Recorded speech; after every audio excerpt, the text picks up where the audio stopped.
US Iran के बीच का conflict, missiles का गेम कम और एक्चुअल में एनर्जी कंट्रोल का गेम ज्यादा है। इसीलिए ईरान और ओमान यूएई के बीच में लोकेटेड ये नैरो वाटरवे, जिसका नाम है स्ट्रेट ऑफ हॉर्मूज, दुनिया का सेंटर ऑफ अट्रैक्शन बन चुका है। क्योंकि वर्ल्ड का लगभग 25 से 30% सीबॉर्न ऑयल और इंडिया का 60% तक क्रूड ऑयल इसी सी रूट के आसपास से आता है। और रियल फ्लैश पॉइंट तो यही है कि अगर कहीं ये स्ट्रेट ऑफ हॉर्मूज परमानेंटली बंद हो जाए तो हमारा भारत कितने दिन टिक पाएगा। सच सुनोगे, हमारा भारत युद्ध से नहीं बल्कि इसी लूमिंग एनर्जी क्राइसिस से डरता है। क्या आप जानते हैं कि हमारे भारत का सबसे weak point global energy dependence ही है? क्योंकि आज भी हम अपनी टोटल ऑयल रिक्वायरमेंट का लगभग 87 से 90% इंपोर्ट ही करते हैं। मतलब हमारे देश की इकोनॉमी का इंजन किसी और के फ्यूल पर ही चल रहा है। सोचिए, एनर्जी पर हम ग्लोबली इतने डिपेंडेंट है कि 3000 किलोमीटर दूर चल रही वॉर भी हमारा बजट हिला रही है। एलपीजी, पेट्रोल, डीजल की शॉर्टेज होने से सब कुछ ही महंगा हो सकता है। अब सोचिए, एक दूसरी सेफ दुनिया, चाहे इजराइल लड़े, ईरान या रशिया, भारत पर बिल्कुल भी असर न पड़े। क्या सच में ऐसा हो सकता है? हाँ, अगर भारत की एनर्जी ऑयल या गैस से नहीं बल्कि प्राइमरली सूरज से आए, यानी कि सोलर एनर्जी। अगर इंडिया ने इनफाइनाइट सोलर एनर्जी को पूरी तरह टैप कर लिया तो गेम हमारे हाथ में आ जाएगी। तो सभी गाड़ियां पेट्रोल से नहीं सोलर चार्ज्ड बैटरी से चलेंगी। Electricity bills almost zero. LPG की प्रॉब्लम भी कम हो जाएगी। हमारी घर की छोटी सी किचन से लेकर बड़ी बड़ी इंडस्ट्री सिर्फ सोलर पावर से चलेंगी। ये एनर्जी डिस्ट्रीब्यूशन चार्ट देखो, भारत की आज भी 70% एनर्जी कोल से ही आती है, जबकि रिन्यूएबल ग्रीन एनर्जी जैसे सोलर, विंड और हाइड्रो लगभग कुल मिलाकर 25% ही कंट्रीब्यूट करते हैं, जिसमें से हमारी सोलर एनर्जी सिर्फ 6 से 8% तक ही है।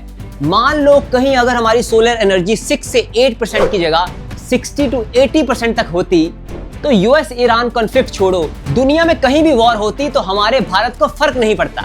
पर क्या आप जानते हैं कि एक्चुअल में हम इन 4 रीजंस की वजह से सोलर एनर्जी को पूरी तरह टैप नहीं कर पा रहे। First is battery wall. Solar panels की कॉस्ट तो ओवरऑल 50% तक गिर चुकी है, लेकिन एनर्जी स्टोरेज बैटरीज अभी भी बहुत महंगी है। और सूरज ढलने के बाद रात को इलेक्ट्रिसिटी देने के लिए हमें सस्ती बैटरी टेक्नोलॉजी चाहिए। और एक बड़ा सीक्रेट दोस्तों यह भी है कि हम अपने अपने घरों में सोलर पैनल्स तो लगा रहे हैं, लेकिन उनमें लगने वाले सोलर सेल्स आज भी 80 से 90% तक चाइना से ही इंपोर्ट किए जाते हैं। हालांकि पीएम सूर्य घर मुफ्त बिजली योजना लगभग 1 करोड़ घरों को रूफटॉप पैनल लगाने पर 300 यूनिट इलेक्ट्रिसिटी तक फ्री देती है, लेकिन ग्राउंड एग्जीक्यूशन आज भी बहुत स्लो है। फोर्थ इशू इज हमारा पुराना इलेक्ट्रिसिटी ग्रिड सिस्टम आज भी इतना एडवांस नहीं है कि वो हैवी सोलर लोड को हर जगह डिस्ट्रीब्यूट कर सके।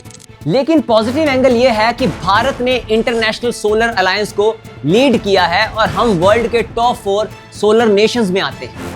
लेकिन साथ में रियलिटी यह भी है कि जर्मनी जैसे देश, जहां पर धूप भारत से कम आती है, वो भी अपने घरों पर छत पर रूफटॉप पैनल्स लगाने में हमसे आगे हैं। ऑस्ट्रेलिया में हर 3 घरों में से 1 घर में सोलर पैनल लगा है। हमारा प्यारा भारत भी सोलर एनर्जी में लीडर बन सकता है। इसके लिए हमें सोलर पैनल्स ही नहीं बल्कि सोलर सेल्स भी भारत में ही बनाने होंगे। सिर्फ लिथियम बैटरीज ही नहीं बल्कि पानी और हाइड्रोजन से भी हमें एनर्जी स्टोर करनी होगी। जस्ट इमेजिन कीजिए, भारत कितना बड़ा देश है और इस देश का हर घर अगर छोटा सोलर पावर प्लांट बन जाए तो कितनी एनर्जी हम टैप कर सकेंगे।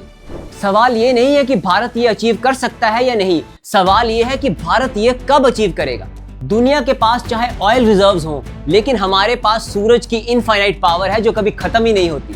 और जब तक हम आसमान में चमक रहे इस अनंत इनफाइनाइट पावर सोर्स को पूरी तरह से टैप नहीं करते, तब तक हम पावरफुल होते हुए भी दूसरों पर एनर्जी डिपेंडेंट रहेंगे ही रहेंगे। और जब कभी कहीं भी दुनिया में वॉर होगी, हमारे देश की इकोनॉमी हिलने जरूर लगेगी। जरा सोचिए, पूरे साल सूरज भारत में चमकता रहता है, लेकिन हम फिर भी इस एनर्जी क्राइसिस के अंधेरे से इतना क्यों डर रहे हैं?